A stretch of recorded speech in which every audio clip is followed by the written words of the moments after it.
Do Pai, do Filho e do Espírito Santo. Amém. Vinde, Espírito Santo, enchei os corações dos vossos fiéis e acendei neles o fogo do vosso amor. Enviai o vosso Espírito, e tudo será criado, e renovareis a face da terra. oremos. Ó Deus, que instruíste os corações dos vossos fiéis com a luz do Espírito Santo, fazei que apreciemos retamente todas as coisas, segundo o mesmo Espírito, e gozemos sempre da sua consolação. Por Cristo Senhor nosso. Amém. Nossa Senhora de Pentecostes, Rogai por nós que recorremos a vós. José, nosso Pai protetor, Rogai por nós. do Pai, do Filho e do Espírito Santo.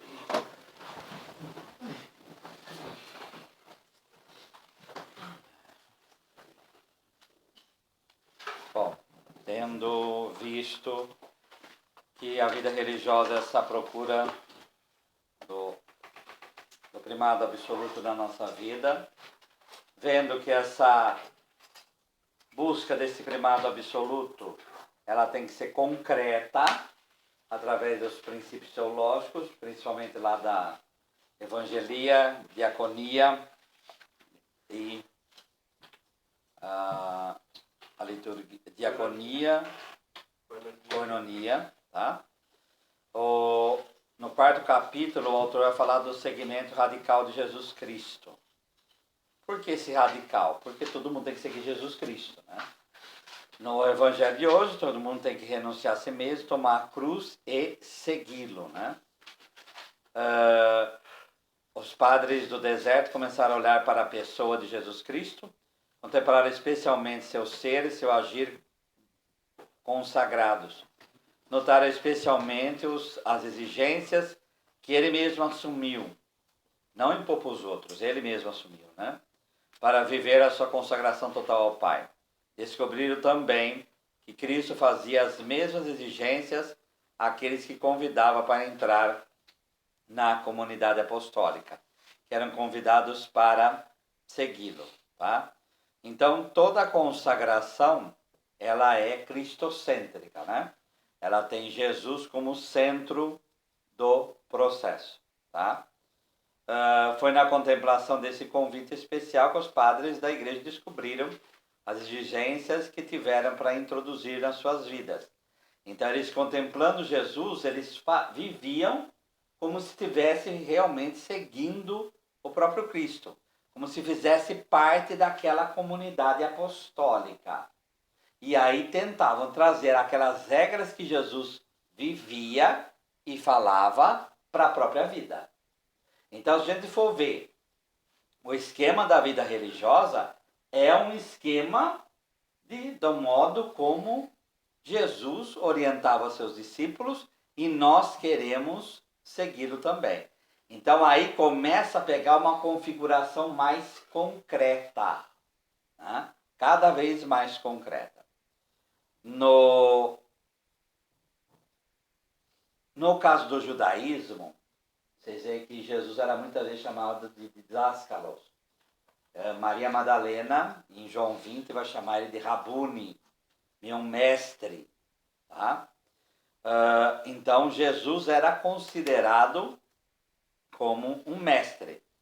E o jovem judeu, ele procurava um mestre para orientá-lo. Por isso que São Paulo vai falar o quê? Eu fui formado aos pés de Gamaliel, Rabi Gamaliel. Tá? Então, era costume na época um jovem ser entregue a um rabi e este educá-lo na lei, tá? Para que esse jovem pudesse ser amadurecido nesse processo. Tá? Era uma intensa vida de formação. Até hoje, no contexto judaico, além de ter os rabinos, obviamente, os rabis, nas linhas mais tradicionais, tem as yeshivá. A yeshivá, se você pegar o horário da yeshivá, parece um horário de um seminário. É o mesmo processo nosso aqui, dessa cadência do dia, de estudo, oração. consagração, só que ainda é mais imerso ainda nesse processo. Como que era esse rabinato? Primeiro, a finalidade dele era verdadeiramente cumprir a lei. Quer dizer, aquele sistema farisaico de viver e cumprir a lei. Era um tempo forte de formação. Esse rabi ensinava aos discípulos todas as leis e o Espírito estava por detrás, das leis, que seriam a fonte da santidade. Mas igualmente importante era a educação pelo exemplo, podendo os discípulos observar o mestre vivendo e praticando o que ensinava. Lembremos-nos que quando João Batista aponta para André, Jesus, e eles começam a seguir Jesus, Jesus pergunta: o que queres? Onde moras? Vinde ver. O que é isso daí? O que é esse diálogo? Esse diálogo é o convívio. Vinde ver o quê? Ir morar na casa, ir viver na casa, ir entrar na casa é o quê? Começa a participar da vida do mestre. Começa a participar da vida do mestre. Então, Jesus, ele nunca negou que ele era um mestre com os seus discípulos. Ele nunca negou. Em João 3,34, amai uns aos outros como eu vos amei. Assim reconhecerão que vós sois meus discípulos. Tá? Se eu tenho um discípulo, eu sou mestre. Tá? Então, esse processo de mestre e discípulo, Jesus assumiu plenamente. Tá? Ele assumiu plenamente. Depois, mais para frente, no mesmo evangelho, eu não vos chamo servos, eu vos chamo amigos. Tá? Então, faz parte do crescimento na vida espiritual esse processo de ter discípulo e mestre. Aí vocês poderiam virar e falar assim: mas Jesus falou, não chameis ninguém de pai, porque só um pai é Deus, não chamei ninguém de mestre, porque eu sou mestre, não chamei ninguém de guia, porque o único guia é Cristo. Mas a gente chamou o nosso pai de pai. O que quer dizer isso? Qual é a interpretação ali? Você é pai, mestre e guia nele. Ninguém pode se arrogar a ser pai, mestre e guia por si mesmo. Tá? Se nós o somos, somos nele. Se você toma posse, você perde. Ficou claro? Tá? Esse processo, tá, de observar o mestre vivendo e praticando o que ensinava. Durante a sua estada na casa do Rabi, os discípulos tornavam-se, entre aspas, como empregados domésticos. Por quê? Porque eles tinham que fazer serviço e, em troca, recebiam os ensinamentos do mestre. Tá? Mostraram um grande respeito pelo Rabi, sempre tinham que ficar um passo atrás. De demonstração na frase siga-me, fica um passo atrás. Aonde a gente vê isso aqui no Evangelho? Empregado doméstico. Lembra quando vai ter a Páscoa? Ide na minha frente, vocês vão encontrar um homem com uma bilha d'água, sigam-no, eles vão entrar numa sala, lá vai e prepara aquela sala para a Páscoa. Então, Jesus ele agia como mestre da época. Eu dou ensinamento e vocês vão fazendo essas coisas. Tá? O siga-me. Mateus 16. Jesus anuncia que ele vai padecer e morrer. Pedro toma a frente e vai falar: mestre, não diga isso, não pode acontecer convosco. Tá. Jesus se vira, olha para os discípulos, vira para Pedro e fala: sai da minha frente, Satanás, opositor, e vai para trás. Quer dizer o quê? Se é discípulo, se ponha no seu lugar. Você tem que me seguir e não ficar na minha frente impedindo os planos do Pai. Então, Jesus tratava os seus como verdadeiramente discípulos. E lembrar que neste evangelho é o mesmo que Pedro proclamou ele como Deus. Então essa dualidade está presente em qualquer discípulo de Jesus. Jesus falou várias vezes, vem e segue-me, né? Siga-me, tá? Em Mateus 9:9, 19:21, Marcos 10:21, João 1:43, que é esse evangelho que eu disse, e 21:19. Qual a similaridade dos dois aí? Então, o maior título dado de Jesus no evangelho é Rabi, né? Mestre. Isso significava que podiam ver, e realmente ele era um seguidor da lei.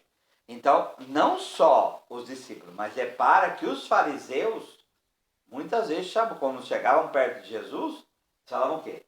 Mestre. Tá? Então, eles tratavam, mesmo os de fora, viam que Jesus era um rabi, que ele era um mestre. Tá? Senão a gente vai pensar assim, não, é só o grupo dele que considerava. Não, os outros também consideravam. Tá? Esse convite vinde, segue-me, é realmente um convite, entra na minha escola. Entra no meu processo. Muito também da formação dos 12 era na linha virtual. Depois de ver, Lucas 11:1, de ver Jesus rezar, os apóstolos pediam, ensina-nos a rezar. Então, essa coisa do exemplo do mestre é ensinar pelo exemplo. Os discípulos eram empregados do mestre Jesus. Judas, por exemplo, era o econômico, né? Deu no que deu, mas era o econômico. Né? Tá? Na multiplicação dos pães, que ele pede, deem vós mesmos de comer. Jesus podia muito bem, ele mesmo, ter pego os pães e ter dado diretamente para o povo. Mas ele associa-se a seus discípulos. Tá? E os discípulos aprendem do mestre como deve ser feito. Tá? Sempre ficando um passo atrás, tá? Como eu já disse. Mas diferenças com o rabinato judaico. Jesus disse que era em seu rabinato, o mais importante não seria tanto observando a lei de Moisés, mas sim o espírito da motivação deve estar por trás da lei, que é o evangelho dessa quarta-feira. Sim. Os antigos disseram, eu, porém, vos digo. Lá atrás fala, odiai vossos inimigos. Eu, porém, vos digo, não amai os vossos inimigos. Então, Jesus dá a interpretação para ir na essência da lei. Essa é a característica do cristianismo, a lei da liberdade. Tá? Jesus sempre disse que era o único mestre. Nunca vamos chegar a ser rabis. Aquilo que eu disse. Se somos, vamos ser neles. Então, mesmo o pai, o mestre e o guia, ele sempre vai ser um seguidor. Nunca ele vai ter em si a autoridade que Jesus tinha. Por isso, quando o povo olha para o ensinamento de Jesus, o que eles falavam? Ele ensina como quem tem a autoridade. O que quer dizer isso? Quando um rabi ia ensinar, ele falava assim, o rabi tal, rabi tal, rabi tal, o rabi falava isso. E eu falo isso. Tá? Jesus não se referencia. Ele fala a partir dele. Mas nós não somos ele. Então nós só falamos a partir dele. Tá? A partir dele. Certo?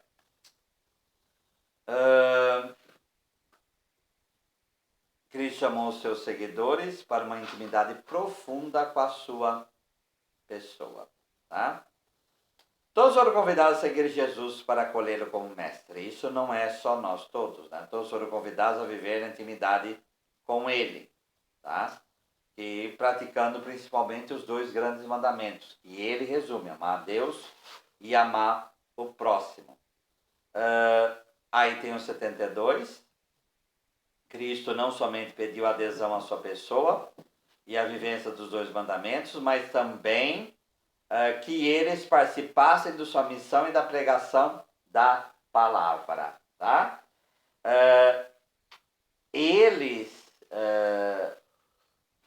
72, então tem. Vamos lá. Em Lucas 10, são 72 discípulos. Só que em Lucas 9, são os 12. Eles vêm do mesmo grupo, todos são discípulos. Só que há essa diferenciação de categoria. Por que há essa diferenciação de categoria? Porque é modos diferentes de seguir Jesus. Não quer dizer que a santidade e a fonte da santidade, um vai ser santo por 172 ou vice-versa. Não. Os 12 são seguidores de Jesus, mas são chamados para ficar mais de perto e são enviados, apóstolos.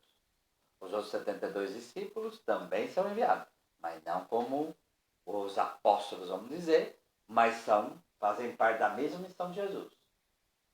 Só que participam da missão de Jesus de forma diferente. Mas ambos participam da missão de Jesus. Tá? O que quer dizer isso? Nós não somos mais ou menos do que ninguém. Mas nós cremos que nós somos vocacionados para viver dessa forma. Correto? Isso tem que evitar um caráter de superioridade, mas também de inferioridade também. Simplesmente nós temos que assumir a vocação a qual nós somos chamados dentro da igreja. Só isso. Tá? Além de participar da sua missão, Cristo pediu somente aos 12 que participassem também do seu destino, que era o sacrifício da vida em favor do reino. Esse convite de seguir o mestre foi um convite para uma consagração na radicalidade. Os padres viram que nessas 3 renúncias exigiam os valores evangélicos. O único caminho pode ser viver a sua própria vida consagrada. E reparem que as 3 vivências, elas vão contra aquilo que as maiores tentações humanas. Então vamos lá. A renúncia a todos os bens materiais, em função daquela coinonia que já viu, comunidade da esperança, lutar contra o Deus do ter, e aí vem o voto de pobreza. Então, se eu vou viver em comum, lembra lá de Ananias e Safira? Que eles mentem para a comunidade falando que tinha dado tudo e não deram. E aí os 2 morrem na frente de Pedro. Por quê? Porque o dar, a pobreza, está em função dessa vivência em comunhão. Porque é uma comunidade de esperança, porque espera em Deus. Então, o desapego aos bens não é um desapego para si, é um desapego em função da comunhão. Certo? Tá? Da mesma forma, ou renunciar a todo parentesco, a todo laço, é em função do serviço. Isso daí fica claro, gente, no celibato. O que o celibato faz conosco? O celibato nos deixa livres. O voto de castidade nos deixa livres. Livre para quê? Para fazer o que quiser. Aí, se for livre para fazer o que quiser, então você não é casto. Você é solteirão. Ah, mas eu não faço sexo. Não, mas não é assim que funciona. Tá? Você é livre em função do reino. Você é livre para fazer o bem. Então, não é também, eu vou me desapegar dos meus parentes e não quero morar na cara dele. Jesus fez isso? Aonde que está o exemplo disso? Na cruz, gente. Eis aí tua mãe, eis aí teu filho. Ele não podia ter virado, escuta, eu estou morrendo, dane-se. Tá? Então, não confundam, porque o 4º mandamento, ele não é cancelado pelo voto de castidade, viu? Você continua de obrigação como filho com relação... Só que eu não vou mais viver em casa de mamãe. É esse equilíbrio. O padre Henrique, por exemplo, ele ficou 2 anos fora para cuidar da mãe dele. Tá? Ficou 2 anos fora, que é uma situação difícil, aquela coisa toda. Então, para viver verdadeiramente e se servir, Por isso desapego, por isso verdadeiramente viver essa caridade, aí entra o voto de castidade. Tá? É o desapego às pessoas. Mas não é um desapego psicopático, né? Um desapego porque eu odeio o ser humano. Não. É um desapego para servir. Eu renuncio, isso é um outro autor que fala, eu renuncio ao amor exclusivo para uma pessoa para poder amar a todos. Então esse que é o raciocínio do voto de castidade, que está em função da diaconia, que está em função aí desse desapego. E vai contra que Deus? O Deus do prazer. Tá? Então, enquanto o voto de pobreza vai curar, que é o próximo domingo, a tentação com relação ao ter, o voto de castidade vai nos conduzir para a libertação com o Deus do prazer, a idolatria do prazer. Tá?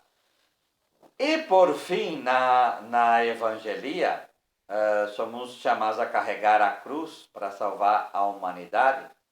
Então lembrar que a evangelia está ligada ao dom da fé. E aí essa fé é o quê? Fé é obedecer a Deus. Fé é se submeter a Deus. Então é essa obediência. Nós vamos falar depois lá para frente de obediência. Mas o que é obediência verdadeira? É ouvir na voz do superior a voz de Deus. Tá? Obediência não é idolatrar superior, não, viu? Tá? Nem desprezar e nem idolatrar. Obediência é a capacidade de eu ouvir. E aí eu tenho que ter o dom da fé. E aí é a perspectiva da evangelia. Eu tenho que ouvir a palavra de Deus na boca da palavra do superior. E isso vai me levar ao voto de obediência, que é desapegar daquilo que está em mim. Porque eu quero dar a palavra para mim. Eu quero seguir a mim mesmo. É uma tendência nossa, gente. Tá?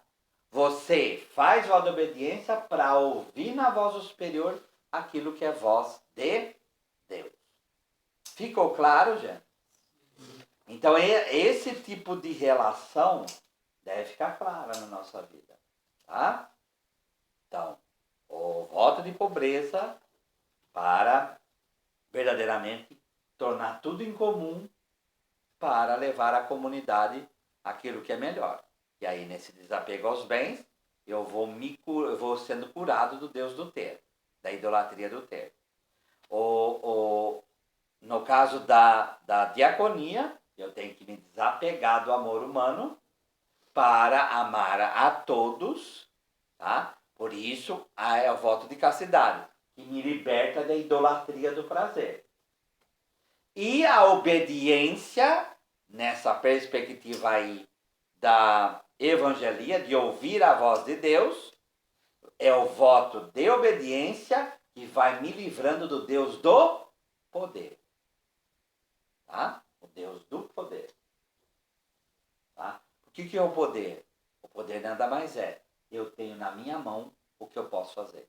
Você abre mão da tua vontade para fazer aquilo que é vontade de Deus. Só que aí através das mediações humanas, que é o superior.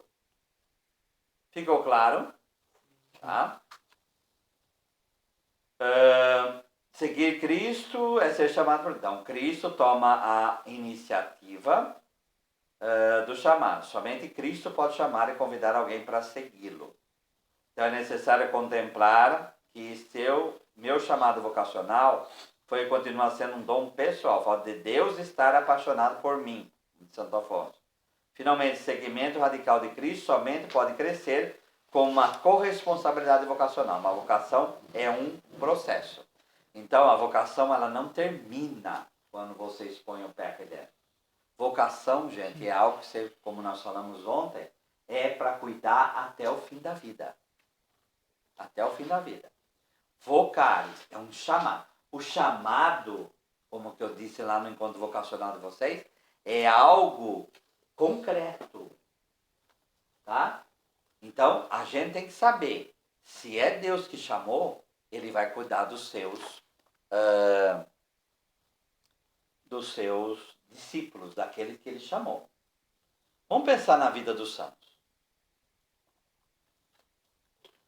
São Francisco de Assis, filho do rico Bernardone, tinha tudo na vida, era uma pessoa que vivia o prazer na vida, é ferido numa batalha. A pergunta que a gente tem que fazer: na condução da vocação de Francisco, se a gente reparar, ele podia se perder a qualquer momento daquele itinerário. A qualquer momento. Então, uma das perspectivas da vocação da gente assumir o chamado de Deus é: Deus defende e protege aqueles que ele chamou e que correspondem ao seu chamado. Tá? Então, se separar na vida de qualquer santo, como Santo Inácio de Loyola também, podia ter morrido na batalha. Tá? E outros santos e santas também foram perseguidos, foram maltratados, fundadores ou não. A gente olha, mas eles já estão mortos e no céu hoje. Mas ponha-se no lugar daquele santo, naquele momento que as coisas estão acontecendo. Tá? Ponha-se no lugar deles. Quer dizer, o filme de Madre Teresa, Santa Teresa de Calcutá. Ponha-se no lugar dela a hora que as máquinas estão derrubando a cidade da paz. Já imaginou o que é isso? Que dor que deve ter sido isso? Naquela hora ela não podia pensar: tudo que é o chamado de Deus não é nada, acabou, eu vou embora daqui. Tá? Então, persevera, vai e busca, e Deus corresponde. Então, o maior defensor da nossa vocação é Deus, não a gente. Então tem que parar com essa história: eu vou defender minhas vocações com unhas e dentes. Claro que você tem que trabalhar pela tua vocação. Mas o primeiro que defende a tua vocação é Deus. Tá? Mas será que eu tenho vocação? Deixa ele falar. Ele vai falar se você tem vocação ou não. Tá? Então, nas nossas crises, no nosso processo, vira e mexe, vem dúvida séria, vem problema, vem confusão, vem um monte de coisa. Agora, quem perde? Quem se fecha, tá? Agora, quem se abre para Deus, quem deixa Deus agir, é a frase de Gamaliel, né? Que antes do cristianismo, em que os apóstolos eram presos, aquela coisa toda, Rabi Gamaliel, que é o mestre de São Paulo, ele vai falar a célebre frase, né? Que o Dom Fernando sempre usava com relação à própria obra nossa. Se é de Deus, vai permanecer. Se não é, vai morrer por si mesmo. Vai morrer por si mesmo. Então, aplica isso à tua própria vocação. Agora, você tem que permitir que Deus defenda. Porque se você não permitir, Deus vai respeitar a tua liberdade, viu? Deus vai respeitar a tua liberdade. Se você conscientemente falar não, então Deus vai te respeitar. Deus vai te respeitar. E aí, acabou. Ficou claro? Entenderam esse raciocínio? Tá? Cuidado para não ir para extremo e aí se perder, né? Seguir Cristo é viver como Ele. Então, conviver com alguém significa assumir todo o processo de chegar até a comunhão de vida com essa pessoa. Inclui todo o processo de conhecer profundamente a pessoa de Jesus Cristo. Inclui todo o processo de ser conquistado por Cristo. Então, precisamos ter momentos de qualidade de união com Cristo. Precisamos ter uma oração contemplada e contemplação para estarmos a só com o Senhor. De novo, gente, nós temos Jesus presente na nossa vida. A estrutura da vida religiosa É uma estrutura que a igreja entendeu que é para propiciar o segmento mais perto de Jesus. Tá? Oração. Sempre tudo temperado, né? Tudo temperado, né? Então, oração, leitura da palavra, convivência, trabalho, alimentação, lazer. Tudo é temperado de tal maneira que a pessoa ela se sinta envolvida na sua vida para se formar como um discípulo mais perto de Jesus. Então, quando vocês estiverem, mas para que isso, para que aquilo, para que isso, para que aquilo?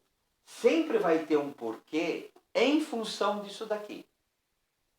Em função desse segmento. Esse é o raciocínio que está aí por trás. Tanto que nós somos salvistas. Tá? Na estrutura da nossa vida, 90% de qualquer vida religiosa, 90% não vem de nós. 90% é código de direito canônico. Tá? 90% dos institutos de vida religiosa é comum.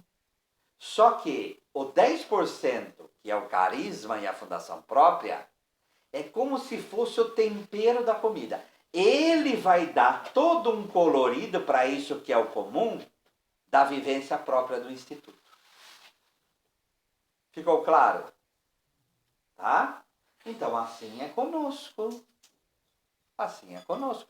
Então, nós cremos que essa vida que vocês estão conhecendo como aspirantes é uma estrutura de vida, tá? Para propiciar o segmento mais perto de Jesus. Então, vocês não são seguidores nem meu, nem do Padre Luciano, nem do Padre Wendel, nem do Padre Josemar, não. Vocês são seguidores de Jesus. Agora, as pessoas são colocadas à frente e reconhecidas pela igreja, elas fazem às vezes mas, no final das contas, é o próprio Jesus que vai coordenando e levando isso à frente. Por isso que precisa ter sempre um olhar de fé. Claro? Tá?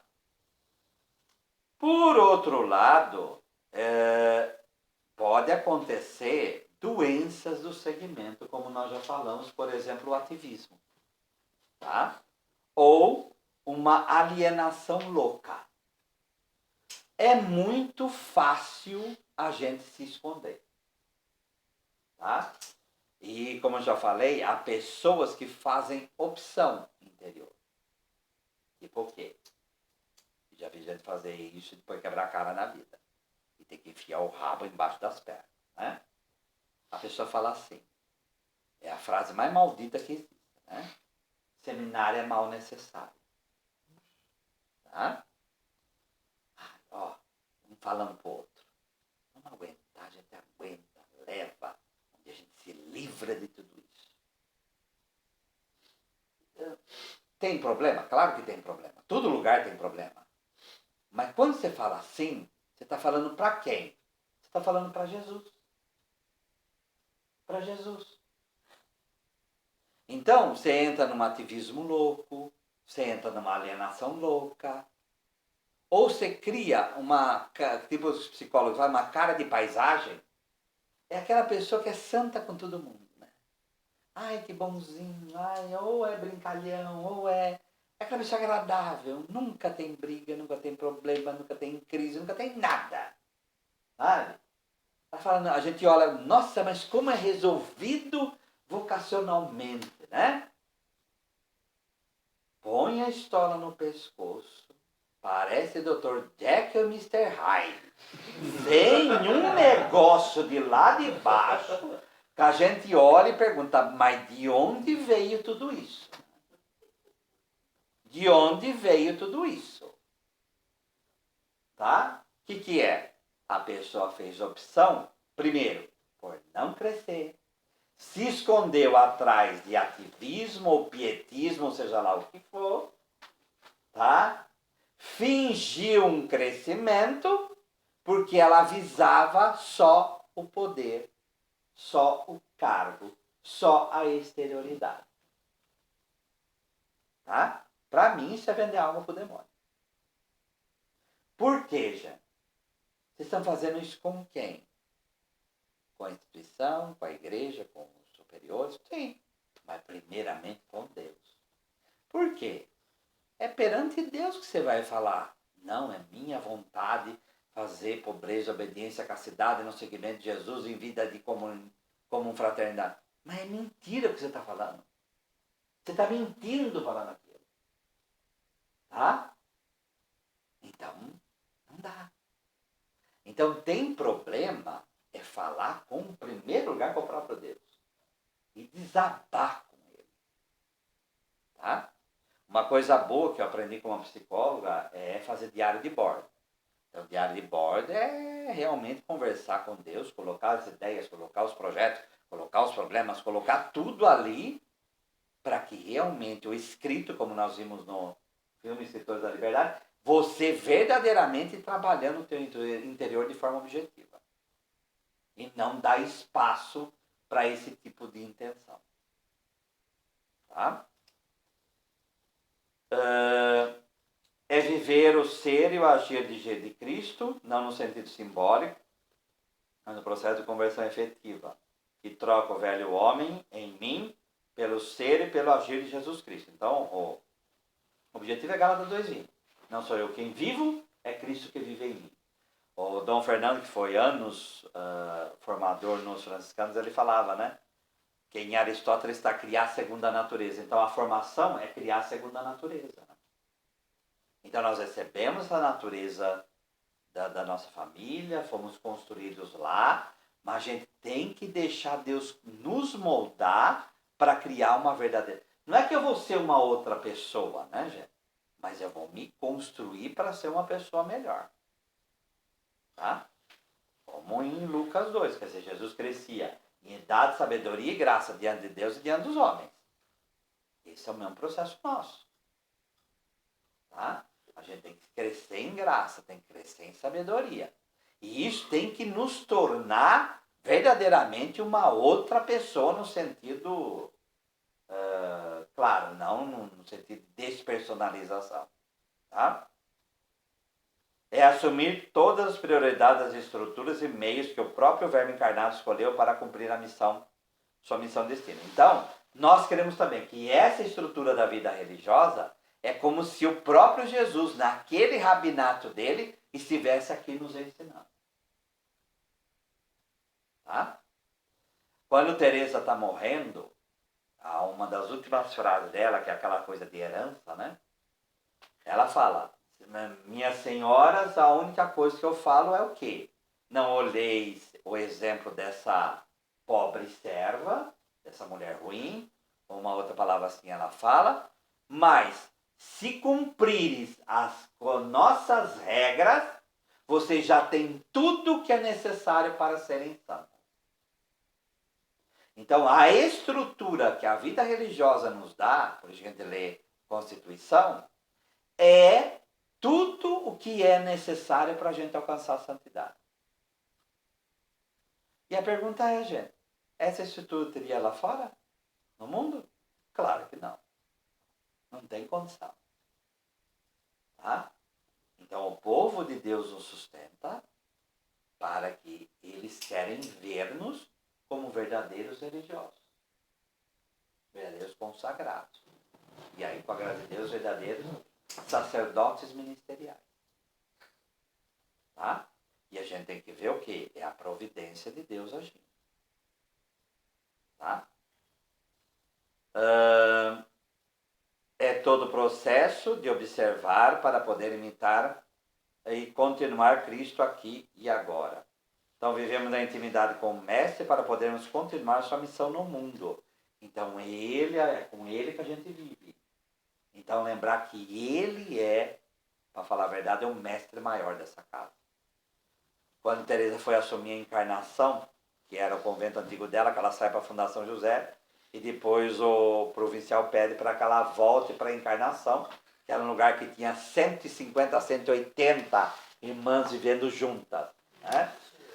E ela é imposta ali para viver, né? Como priora. E aí as irmãs todas revoltadas, porque não queriam ela, né? E ela pega Nossa Senhora do Carmo e coloca no lugar da priora. A gente tem que fazer a mesma coisa.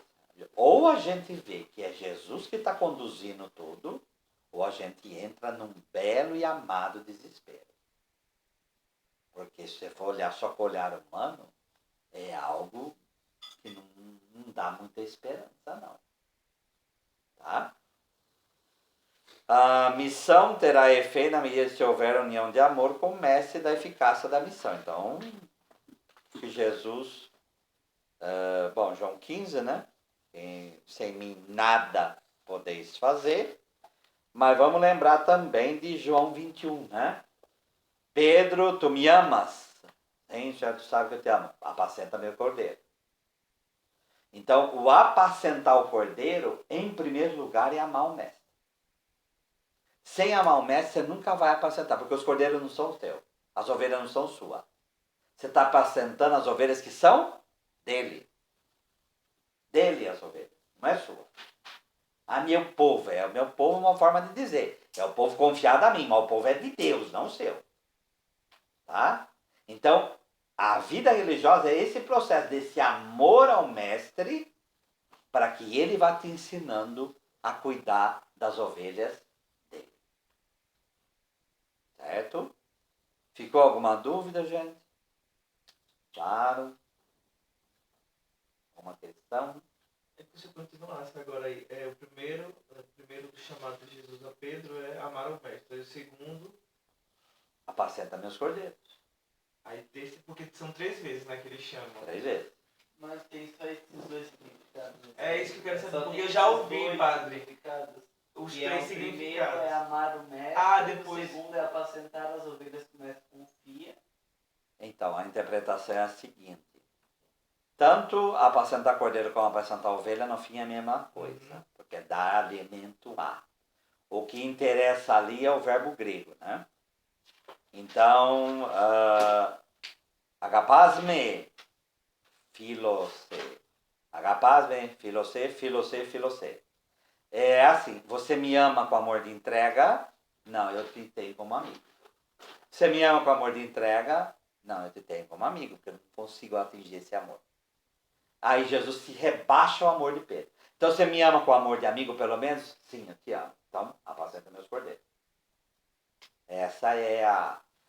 Só que vai biblista falar que isso não tem nada a ver, que é só uma coisa... Mas é muito difícil a gente imaginar que esses verbos, eles vão transitando sem ter nada a ver, né? Porque em Bíblia não tem coincidência, né? Tem um propósito por trás disso. Mas deu para entender? Jesus se rebaixa ao nosso amor. Porque amar também como ele amou, a gente não consegue. Tá? Eu fiquei assim um pouco pensando em relação a São Francisco. Falou que Deus cuidava dele, né? Mesmo que ele pudesse perder em qualquer parte, né, da vida. Não, qualquer ele podia ter morrido, né? Sim, mas eu digo assim, posso dizer, ele já tinha esse coração assim, entregue a Deus, mesmo na vida já... Então, é um mistério. Porque... É um mistério. Vamos pegar Santo Agostinho. 10 anos em heresia maniqueísta, já. Não foi um dia, foi 10 anos. Mas o processo fez tantas lágrimas, né? Quer dizer, é um mistério como Deus já conduzindo. Mas o que acontece? Houve abertura. Abertura é tudo. Abertura é tudo. Tá? Então, houve uma abertura de Francisco, houve uma abertura de Inácio, houve uma abertura de Agostinho. A gente pede o quê? Que cada um de vocês tenha essa abertura com o mestre, que é Jesus. Agora, Judas Iscariotes. Gente, não foi no primeiro dia que ele fez o que ele fez. Foi nos 3 anos depois. Tá? Então não foi lá em um mês de discípulo, eu vou trair ele, eu quero... Não.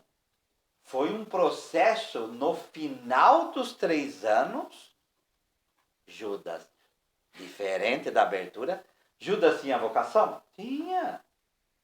Ele jogou fora. Tá? Ele não correspondeu à vocação dele. Ele se fechou. Tá? Pensa no primeiro movimento de Judas interior para ir vender. Ele deu passos para chegar junto ao sacerdote e falar: eu quero vender. Eu quero mostrar para vocês onde ele vai estar. Então, ele se fechou. Diferente de Pedro, de Tiago e de João. Pedro caiu, ele traiu Jesus num certo sentido também. Mas ele volta. Porque a abertura de Pedro, como vai dizer no Evangelho de João, Judas era amigo do dinheiro. E isso fechou o coração dele. E aí ele perdeu a própria vocação. Então é um jogo de abertura e fechamento. Então, como você está aberto ao mestre ou não?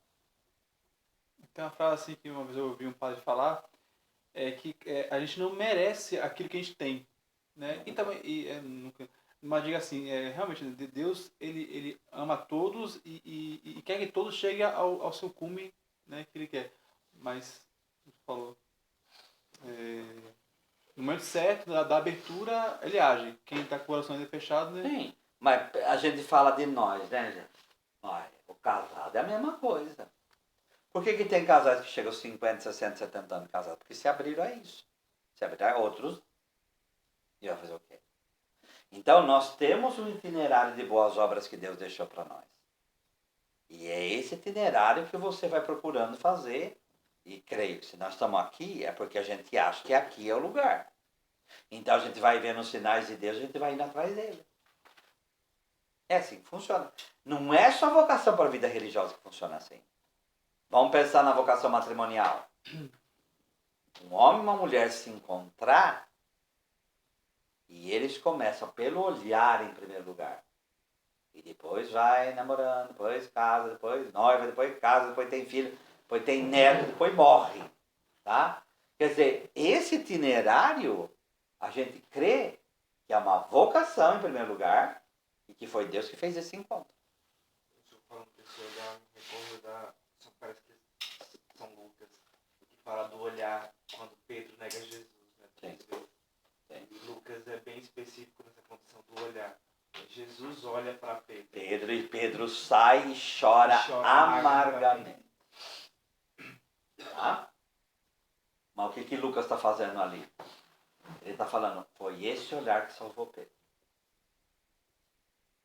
Tá? O Padre Gilberto também faz uma comparação dessa, da meditação. É esse olhar que salva. E eu fui curioso e olhei nos outros, os outros não. Não, é a especificidade de Lucas. Tá bom? Então vamos em pé. Nós damos graças, Senhor, por todos os vossos benefícios, vós que viveis e reinais pelos séculos dos séculos. Amém. Nossa Senhora de Pentecostes, Rogai por nós que recorremos a vós. José, nosso Pai e protetor.